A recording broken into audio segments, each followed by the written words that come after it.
हमारा state the law of radioactive decay, define the term decay constant for radioactive substance, how is related to half life. यानी क्या है, आपको ये 3 marks में दिया गया क्वेश्चन है। आपको मेन लॉ लिखना है, रेडियो एक्टिव जो डीके लॉ है या रेडियो एक्टिव डिसइंटीग्रेशन लॉ भी कहते हैं इसको। ये क्या कहता है, it state that rate of disintegration of radioactive atoms at any instant is directly proportional to the number of radioactive atoms actually present in the sample at that instant. अगर ये आपको याद ना रहे तो आप क्या है, डायरेक्ट ये लिख सकते हैं, रेट ऑफ चेंज ऑफ, ये देखो ना, रेट ऑफ डिसइंटीग्रेशन है -dN/dt। इस तरह directly proportional number of atom present at that instant. अगर मान लो आपको ये लॉ डिफाइन याद ना रहे तो ये क्या हमारा, ये रेडियोएक्टिव डीके लॉ है। देखिए क्या है, टाइम बटे में आता है रेट ऑफ चेंज ऑफ, तो रेट ऑफ चेंज किसका है, disintegration, rate of disintegration. N क्या है, नंबर ऑफ एटम डिकेइंग, जो डिसइंटीग्रेट हो रहे हैं, decaying, directly proportional number of atom, number of, देखो नंबर ऑफ यहाँ पे radioactive atom present at that instant. ये है हमारा रेडियो एक्टिव डीके लॉ। इसके बाद हमारा हमसे पूछा गया define the term decay constant. Decay constant को डिफाइन करने के लिए हम डायरेक्ट क्या है, डायरेक्ट रिजल्ट करेंगे, क्योंकि 3 मार्क्स का है तो 3 टर्म पूछी गई है, फर्स्ट टर्म हो गई है, तो सेकंड टर्म क्या है, वी नो। डिफाइन करने के लिए आपको पता है, we know number of atom present any instant क्या होता है, एन नोट ई की माइनस लैम्डा टी, ये आपका होता है लैम्डा टी। ये क्या है, number of nuclei, number of atom present at that instant. अब यहाँ पे अगर आप टी की जगह क्या मान लेते हैं, 1/λ रख देते हैं, यहाँ रखेंगे इसके अंदर जो है, तो ये इक्वेशन रिड्यूस किस में हो जाती है, ये जो इक्वेशन 1 है इट रिड्यूसेस टू एन हो जाएगा आपका एन नोट, टी से टी कट जाए ई की -1, और इसको लिख सकते हैं एन नोट बाई ई। ई क्या है, एक्सपोनेंशियल वैल्यू है। तो देखिए यहाँ पे डीके कांस्टेंट को डिफाइन करना है, तो डीके कांस्टेंट क्या हमारा लैम्डा है, हमारा लैम्डा क्या है, इसको डीके कांस्टेंट कहते हैं, यानी डिसइंटीग्रेशन कांस्टेंट कह लो, डिसइंटीग्रेशन कांस्टेंट और डीके कांस्टेंट एक ही, दोनों नाम सेम ही है, बस डीके कांस्टेंट। कांस्टेंट कैसे डिफाइन करेंगे इसको, it is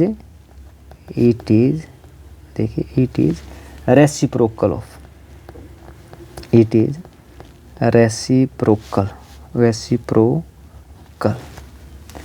of time at the and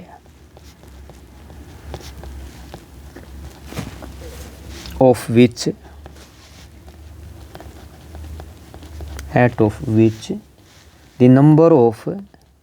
the number of atoms left कितने रहते, लेफ्ट undecayed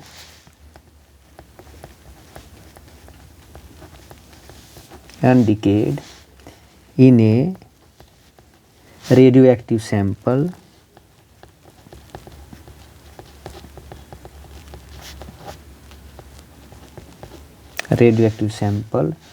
reduces, कितने रह जाते हैं, reduces to 1/e है ना, 1/e टाइम the original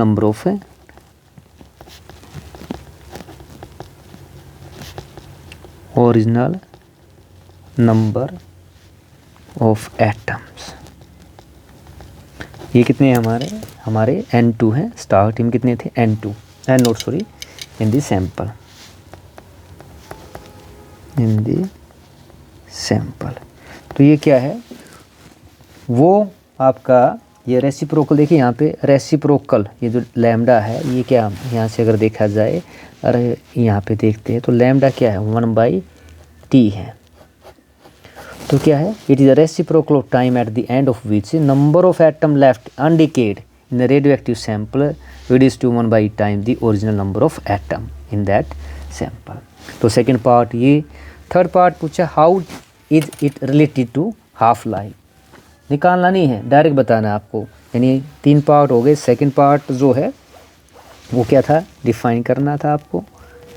तीसरा जो क्या है आपका, तीसरा पार्ट आपको रिलेशन बताना है, रिलेशनशिप बिटवीन किसमें, आपका lambda decay constant and half life. Half life को कैसे दिखाते हैं आप, टी की 1/2 से दिखाते हैं हाफ लाइफ, या टाइम पीरियड कह सकते हैं। तो ये कितनी होती है आपको पता है।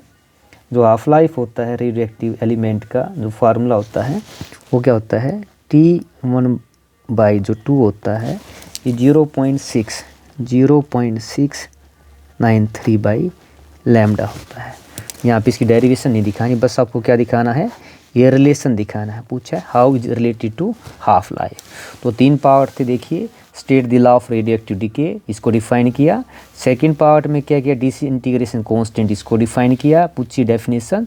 थर्ड क्या है आपका, how it is related to half life, यानी हाफ लाइफ में और डीके कांस्टेंट में बस रिलेशन दिखाना था। तो ये था आपका 3 मार्क्स का क्वेश्चन जिसका आपको इस तरह से आंसर देना था।